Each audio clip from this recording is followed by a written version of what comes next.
Bienvenue une fois de plus, mesdames et messieurs, dans cette formation dédiée à Flutter. Dans cette nouvelle vidéo, nous commençons avec la programmation orientée objet. Et toutefois, avant de spécifier le comportement date, nous allons voir comment la programmation orientée objet est définie, quels sont les corps concepts, quelle est la base pour tous les langages de programmation de façon générale. Alors, sous le terme programmation orientée objet se cache un nom très puissant qui est le concept de classe. Ok, afin de mieux structurer ce programme, je vais prendre une analogie particulière pour vous expliquer puisque j'ai l'intention de vous donner les outils nécessaires pour que vous puissiez bien comprendre cette notion de classe. Alors, ceci est un microphone. Bien sûr, j'adore les microphones puisque je les utilise quotidiennement pour enregistrer des vidéos, etc. Donc, ceci est un microphone et dans le monde réel, il est appelé objet. Voilà, objet comme toute chose, une voiture, un avion, une télévision, voilà, il est appelé objet. Donc, avant d'aller plus loin, ce qu'il faut savoir, c'est quand est-ce qu'un micro devient microphone, quand est-ce qu'un microphone devient microphone. Alors, ce que nous avons là, c'est un microphone bleu qui est un modèle conceptuel. Bien entendu, avant d'arriver à ce qu'on appelle microphone ici, avant que le microphone devienne un microphone réel, il y a ce qu'on appelle un modèle conceptuel. Donc, la conception, elle est plus souvent abstraite. Voilà, donc c'est une team par exemple de 10 personnes qui vont s'asseoir pour faire une conception du micro de façon abstraite, avoir des plans par exemple du micro de façon électronique, quels sont les schémas de construction du micro.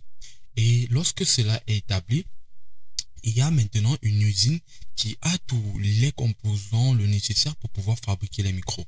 Donc la conception va être envoyée à l'usine afin que l'usine puisse véritablement mettre sur pied le microphone physique. C'est ainsi qu'on peut donc obtenir le microphone qui est considéré comme l'objet dans le monde réel, donc le vrai microphone. Donc, un récapitulatif de cette anecdote que je vous ai racontée tout à l'heure, c'est que au début, nous avons ce modèle conceptuel du micro, ce plan conceptuel qui est fait par une team, qui est tout simplement abstrait, qui est conceptuel. Et ce modèle est appelé une classe. Ok.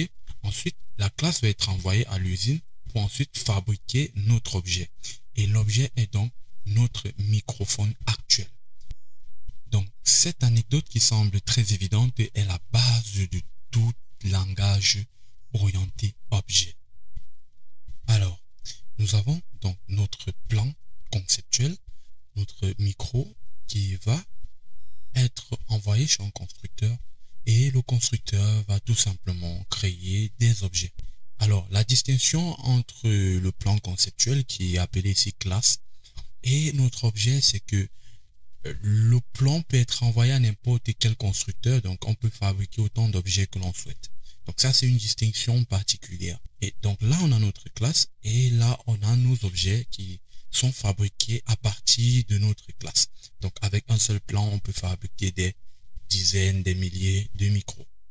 Donc on a notre plan conceptuel naturellement, ensuite qui va nous permettre d'obtenir des objets. Voilà, si on regarde ce schéma particulier, on a notre plan conceptuel qui nous permet de créer des objets. Donc en gros, les classes sont des plans au template qui permettent de construire des objets. Alors, et si maintenant on s'intéressait à l'anatomie d'une classe? Une classe va avoir des propriétés ou des attributs. Ça peut être la couleur du micro, le futur nom du micro, le type de micro qui va être utilisé. Ou aussi avoir des méthodes. Des méthodes, si vous n'êtes pas habitué avec cette expression, ce sera les fonctionnalités, qu'est-ce qu'on peut faire avec le micro. Donc, on pourra allumer par exemple le micro, l'éteindre, définir le volume, muter, etc. Et tout ce qui est possible en tant que fonctionnalité pour un micro. Donc, à partir de cela, on peut créer donc des objets du monde réel, des microphones réels. On peut créer 2, 3, plusieurs. Et tous ces objets qu'on va créer sont basés sur le plan de conception. Donc, tous ces objets qu'on va créer sont en fait des réplications du monde réel du plan de conception. Et ces objets auront donc ces propriétés et ces méthodes qui sont définies dans le plan de conception. Donc, mesdames et messieurs, là, vous venez d'appréhender les bases, les fondamentaux, les corps de la POO, encore appelée programmation orientée objet.